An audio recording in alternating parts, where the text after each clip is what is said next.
हम सब अपनी माँ के गर्भ में 9 महीने सो नहीं रहे थे, बल्कि एक ऐसी तपस्या कर रहे थे जिसका स्वरूप इतना तीव्र, इतना गहरा और इतना अव्यक्त है कि अगर इंसान सच में उसे महसूस कर ले तो उसकी पूरी जिंदगी की प्राथमिकताएं उसी क्षण बदल जाएं।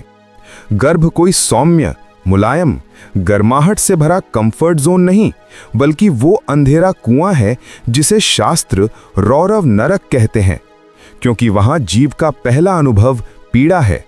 एक ऐसी पीड़ा जो बाहर की दुनिया में किसी भी दुख से तुलना ही नहीं की जा सकती। सबकी शुरुआत एक छोटी सी बूंद से होती है, जिसे गर्भ उपनिषद कल्लल कहता है। पर वो बूंद सिर्फ मांस का आरंभ नहीं, बल्कि कर्मों का बोझ लेकर उतरी हुई आत्मा की पुनर्जन्म यात्रा की पहली सीढ़ी है। और फिर 7 दिनों में वो बुलबुले जैसी बनती है, 15 दिनों में ठोस होती है, 1 महीने में मांस का पिंड बनने लगती है, 2 महीने में सिर की आकृति बनती है, और धीरे धीरे वो शरीर तैयार होता है जो आगे चलकर दुनिया से टकराएगा। पर उस शरीर के साथ साथ एक चेतना भी जागती है, एक स्मृति भी हिलती है और एक खामोश आवाज भी भीतर गूंजती है, क्योंकि ये आत्मा पहली बार नहीं आई, ये अनगिनत जन्म ले चुकी है और हर जन्म के बाद कर्मों का बोझ उसे फिर अगले गर्भ में धकेल देता है। 5वें महीने के आसपास जीव उल्टा लटका हुआ होता है, पैर ऊपर, सिर नीचे, जैसे किसी अंधेरी कोठरी के कोने में पकड़ा गया पक्षी। वो हिल नहीं सकता, बदल नहीं सकता, न भाग सकता है, न झुक सकता है, सिर्फ सह सकता है। माँ जो भी खाती है उसका कड़वा तीखा असर उसी पर सीधा पड़ता है। चटपटा भोजन उसकी कोमल त्वचा को आग की तरह जलाता है, कभी ठंडा भोजन भीतर बर्फ की तरह चुभता है, और उसके चारों ओर छोटे छोटे सूक्ष्म जीव उसे काटते रहते हैं। वो दर्द में तड़पता है, बेहोश होता है, फिर जागता है, फिर तड़पता है। उसके आसपास मल, पित्त और अम्लीय पदार्थों की बदबू है। सांस लेने का कोई आस्था नहीं, हर क्षण शरीर दबाव से चिपका हुआ है। पर इस दर्द में भी एक अजीब सी जागृति छिपी है, क्योंकि 7वें महीने से उसके भीतर ज्ञान की तेज धारा फूटने लगती है। अचानक उसे अपने पिछले जन्मों की यादें आने लगती हैं, जैसे किसी ने मन के पर्दे हटाकर हजारों दृश्य सामने रख दिए हों। कभी वो राजा था जिसने अहंकार में डूबकर लोगों को चोट पहुंचाई, कभी वो भिखारी था जो भूख से मरता रहा, कभी वो किसी पशु शरीर में था और जंगलों में भटकता रहा, कभी किसी गरीब घर में जन्मा था और निराशा में डूबकर अपनी क्षमता खो बैठा। ये सारी यादें बिजली की तरह चमकती हैं और जीव का छोटा सा हृदय कांप उठता है, क्योंकि उसे एहसास होता है कि उसने इस अनगिनत चक्र को कितनी बार जिया है और कितनी बार मरने के बाद उसी गर्भ में लौट आया है। वो डरता है, कांपता है, रो पड़ता है, और फिर उसके भीतर एक प्रार्थना जन्म लेती है, हे प्रभु, मुझे इस अंधकार से बाहर निकालो। मैं वचन देता हूं कि यदि आप मुझे इस बार जन्म देंगे तो मैं बाहर जाकर माया में नहीं फंसूंगा। मैं सत्य और धर्म के मार्ग पर चलूंगा, सांसारिक वस्तुओं में नष्ट नहीं होऊंगा। मैं अपनी आत्मा को पहचानूंगा और ऐसा जीवन जीऊंगा कि मुझे इस अंधेरी कोठरी में फिर कभी ना लौटना पड़े। ये वादा, ये रोना, ये पुकार इतनी सच्ची होती है कि जीव स्वयं भी सुनकर पिघल जाए। पर ईश्वर जानते हैं कि बाहर की दुनिया कठिन है और माया बहुत प्रबल। फिर भी जीव आग्रह करता है कि मैं बदल जाऊंगा, मैं सुधर जाऊंगा, मैं अपने लक्ष्य को नहीं भूलूंगा। और जैसे जैसे 9वां महीना आता है, गर्भ उसके लिए असहनीय कारागार बन जाता है। अब वो बाहर निकलना चाहता है, पर उसी क्षण एक कठोर सत्य उसका इंतजार कर रहा होता है।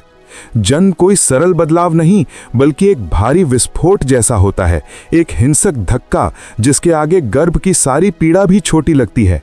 प्रसूति वायु जीव को नीचे की ओर धकेलती है, जैसे किसी को ऊंचे पहाड़ से धक्का दे दिया गया हो। उसका शरीर कुचलता है, सिर हड्डियों से रगड़ खाता है, छाती दबती है, सांस रुकने लगती है, और अचानक बाहरी ठंडी हवा उसके नंगे शरीर पर पड़ती है। वो पहली बार बाहरी दुनिया को छूता है, प्रकाश चुभता है, आवाज चोट करती है, हवा त्वचा को काटती है, और इसी पल उसकी सारी स्मृतियां, सारी पीड़ा, सारी अनुभूतियां और सबसे बढ़कर वो वादा, सब कुछ माया की पहली हवा के स्पर्श से मिटने लगता है। जैसे ही नाभि काटी जाती है, जैसे ही पहली सांस भीतर जाती है, जैसे ही शरीर पहली बार रोशनी को सहता है, वैसे ही चेतना पर एक अदृश्य आवरण डाल दिया जाता है और जीव सब भूल जाता है। वो रोता है, चिल्लाता है, और ये रोना सिर्फ शारीरिक दर्द नहीं, ये खोई हुई पहचान का रोना है।